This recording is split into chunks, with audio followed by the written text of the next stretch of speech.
எனக்கு இது நிகிதான்ற ஒரு லேடியை எனக்கு 21 ஆண்டுகளுக்கு முன்னாலே தெரியும். அவங்க செய்த திருமண மோசடியில் நானும் பாதிக்கப்பட்டவன். நான் சின்ன ஆள், இந்த அளவுக்கு கிடையாது. அவங்க திருமணம் செய்து எல்லாத்தையும் ஏமாற்றி தாலி கட்டிட்டு ஓடிட்டு வரதட்சணை கேஸு போட்டுட்டு அவங்க வழக்கு தொடர்ந்து அந்த குடும்பத்தை அளவுலப்படுத்தி அவங்க 10 லட்சம் 20 லட்சம்ன்றது 2014 பெரிய காசு. அதெல்லாம் மிரட்டி பணம் வாங்கியிருக்காங்க. நிறைய இடத்துக்கு தெரியும். நான் தைரியமாக என்றைக்குமே ஓப்பனாக பேசக்கூடியவன். நான் சொல்கிறேன், மற்றவங்க யாரும் சொல்லலை. எனக்கு இந்த நிக்கிதான் தெரிஞ்சிருந்தால் சொல்லியிருப்பேன். இந்த வழக்கே பொய்யான வழக்காக இருக்கும். இது கண்டிப்பான முறையில் இவங்க பணம் நகையெல்லாம் தொலைக்கிறதுக்கு வாய்ப்பு இல்லை. இப்போ ஏதோ அந்த பயல்களுக்கு வாக்குவாதம் வந்திருக்கும், அந்த இதில் இதை இப்போ பழி வாங்கியிருக்கான். அதனால் இந்த நிக்கிதான்றவ ஒரு குடும்பமே சீட்டிங் குடும்பம். பல்வேறு குடும்பங்களில் வேலை வாங்கி தருவதாக மிரட்டியிருக்காங்க.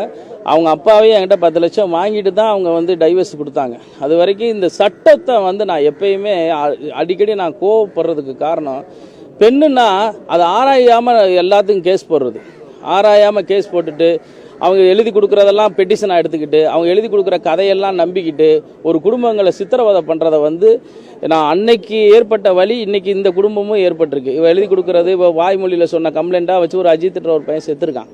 அதனால் அந்த நீதிமன்றத்தில் மேலே இருக்க அந்த மரியாதை, பெண்களுக்கு கொடுக்கக்கூடிய பாதுகாப்பை இவ அடிக்கடி தவறாக பயன்படுத்துவாள். பெண்களுக்கு கொடுக்கக்கூடிய பாதுகாப்பை இவ அடிக்கடி தவறாக பயன்படுத்தி இவ பல்வேறு விஷயங்களில் தப்பு பண்ணுறா. காரணம் பெண்ணுன்னுவா, நான் படிச்சிருக்கேன், டாக்டரேட்டில் பிஹெச்டி.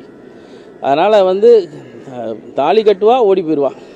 வரதட்சணை கேஸு என்னை மேடையிலே வச்சு ஹராஸ்மெண்ட் பண்ணாங்க. மேடையிலே வச்சு எனக்கு என்ன நகை கம்மியாக இருக்குன்னு கேட்டாங்க. அவர் இதை சொன்னார்னு சொல்லி இந்த பெட்டிஷன்லாம் படித்து பார்த்தீங்கன்னா சிரிச்சிருவீங்க.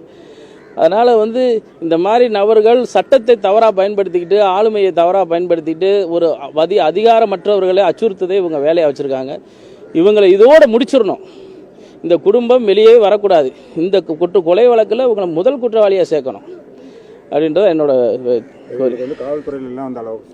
இவங்களுக்கு காவல்துறையில் செல்வாக்கு இருக்கோ இல்லையோ, ஆனால் இவங்களுக்கு காவல்துறையில் அதிக செல்வாக்கு இருக்குது. இது எப்படி செல்வாக்கு வருதுன்றத வழிதான் தெரியல இவங்களுக்கு. இவங்க தான் சொல்லுவாங்க, அப்பயே சப் கலெக்டராக இருந்தாருங்க இந்த ஆளோட, ஜெயபெருமாள் சப் கலெக்டராக இருந்தார். அந்த இன்ஃப்ளூயன்ஸை வச்சுக்கிட்டு இந்த அம்மாவும் சிவகாமியும் அரசு வேலையில் இருந்தாங்க. இந்த இன்ஃப்ளூயன்ஸை வச்சுக்கிட்டு இவங்க அடிக்கடி இது மாதிரி மக்களை அச்சுறுத்துறது, பயங்காட்டுறது, வேலை வாங்கி தரேன்னு சொல்கிறது, அரசு வேலை வாங்கி தரேன்னு சொல்கிறது, இப்படியே ஏமாத்துறது தான் அவங்களுடைய வேலையை. உங்களுக்கு ஒரு நாள் தான் திருமண வாழ்க்கை எந்த இயர் சார்?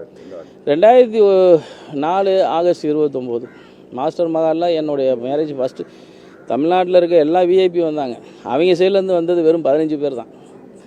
ஆனால் அவன் மோசடி தான். இது என்ன, அவங்க அப்போ சத்தம்லாம் பேக் டோரில் 10 லட்சம் வாங்கி தான் எனக்கு டைவர்ஸே கொடுத்தான். இது புரோக்கர் மூலியமாக போகக்கூடாதுன்றதுக்கு நம்மளே நிறைய அனுபவிச்சுட்டோம் அதில். ஆனால் இன்றைக்கி இருக்க ஹராஸ்மெண்ட்டு அன்றைக்கி இருந்துச்சு.